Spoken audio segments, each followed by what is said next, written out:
দেখুন, বিভিন্ন রাজ্যে বিশেষ করে বিজেপি শাসিত রাজ্যগুলিতে বাঙালিদেরকে হেনস্থা করা হচ্ছে। যারা বাংলা ভাষায় কথা বলছেন তারাই বেশি করে হেনস্থার শিকার হচ্ছেন। আর এবারে শুধুমাত্র হেনস্থা নয়, বাংলা ভাষাকে একেবারে বাংলাদেশি ভাষা বলে দেওয়া হয়েছে। আর এটা নিয়ে সরব হয়েছেন রাজ্যের শাসক দল। শুধুমাত্র যে রাজ্যের শাসক দল সরব হয়েছে এমনটা নয়, বিভিন্ন রাজনৈতিক দলের ব্যক্তিত্বদের সঙ্গে আমরা কথা বলেছি, কবিদের সঙ্গে কথা বলেছি, তারাও কিন্তু এই বিষয়টা তীব্র প্রতিবাদ করেছেন। তারা বলছেন এটা অজ্ঞতা ছাড়া আর কিছুই নয়। ভারতে যে সমস্ত ভাষা রয়েছে, 22টা ভাষা রয়েছে, তার মধ্যে সংবিধান স্বীকৃত ভাষা হলো বাংলা, এবং দেশের প্রায় 36 কোটি মানুষ এই ভাষাতে কথা বলেন। সেই ভাষার এত বড় একটা অপমান কিভাবে মেনে নেওয়া যায়? এই মুহূর্তে আমাদের সঙ্গে টেলিফোনে রয়েছেন কবি সুবোধ সরকার। সুবোধ বাবু, বাংলা ভাষাকে বাংলাদেশি ভাষা একেবারে সম্পূর্ণ আলাদা করে দেওয়া হলো, বিষয়টাকে আপনি কিভাবে দেখছেন? দেশে তো একটা সংবিধান আছে, দেশে তো জানে যে কটা ভাষা সংবিধান স্বীকৃত এবং কোন কোন ভাষা প্রথম শ্রেণীর ভাষা। বাংলা ভাষা শুধু ভারতবর্ষে নয়, সাউথ এশিয়াতে নয়, সারা পৃথিবীতে পঞ্চম ভাষা। এই ভাষার একটা অন্যরকম আন্তর্জাতিক মূল্য আছে। এই ভাষার কারণে প্রথম নোবেল প্রাইজ এসেছে। এই ভাষায় ভারতবর্ষের নবজাগরণ হয়েছে।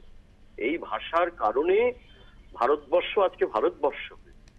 সুতরাং সেই ভাষাকে অপমান করা, সেই ভাষাকে সাধারণ মানুষের ওপরে যারা বাংলা বলছে তাদের ওপরে অপমান নামিয়ে নিয়ে আসা এবং তাদেরকে বাংলাদেশি বলে চিহ্নিত করা, এর থেকে অসাংবিধানিক কাজ আর কিছু হতে পারে না। এটা সম্পূর্ণভাবে সংবিধান বিরোধী একটি কাজ। দিল্লির পুলিশ যেটা করেছে, যে চিঠি দিয়েছে, এবং মাননীয় মুখ্যমন্ত্রী মমতা বন্দ্যোপাধ্যায় যেভাবে গর্জে উঠেছেন, একেবারে সঠিক কাজ হয়েছে বলে আমি বিশ্বাস করি।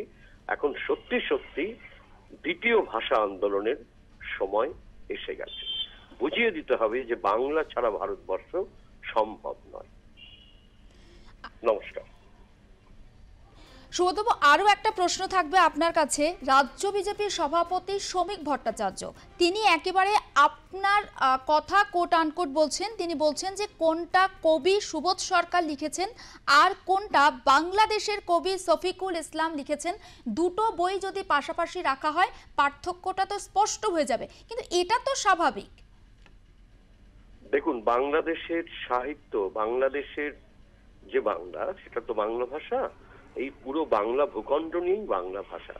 কিন্তু বাংলাদেশি বলে কলকাতার বাঙালিকে বাংলাদেশি বলে চালানো, এই যে একটা এজেন্ডা, এই এজেন্ডাকে আমি সম্পূর্ণভাবে মনে করি একটা রাজনৈতিক এজেন্ডা। এবং এই যে রাজনীতিটা করছে কেন্দ্র থেকে, এটা অত্যন্ত বেদনাদায়ক, অত্যন্ত দুঃখজনক। বাংলা ভাষার উপরে এইরকম আক্রমণ নামিয়ে আনা এবং বাঙালিদেরকে, পশ্চিমবঙ্গের বাঙালিকে বাংলাদেশি বলে দাগিয়ে দেওয়া, এটা মনে হয় না কোনো বাঙালি কোনোভাবে 30 কোটি বাঙালির একজনও মেনে নেবে না। শ্রমিক ভট্টাচার্য, রাজ্য বিজেপির সভাপতি, তিনি কিন্তু বলছেন যে ভাষাটা পুলিশ ব্যবহার করেছে অর্থাৎ বাংলাদেশি ভাষা, একদম ঠিক কথা বলেছে। তিনিও তো বাঙালি। আমি মেনে নিতে পারলাম না, সরি, এক্সট্রিমলি সরি, আমি মেনে নিতে পারলাম না। সমস্ত 30 কোটি মানুষ, 30 কোটি বাঙালি এর যোগ্য জবাব দেবে। বেশ, অনেক ধন্যবাদ।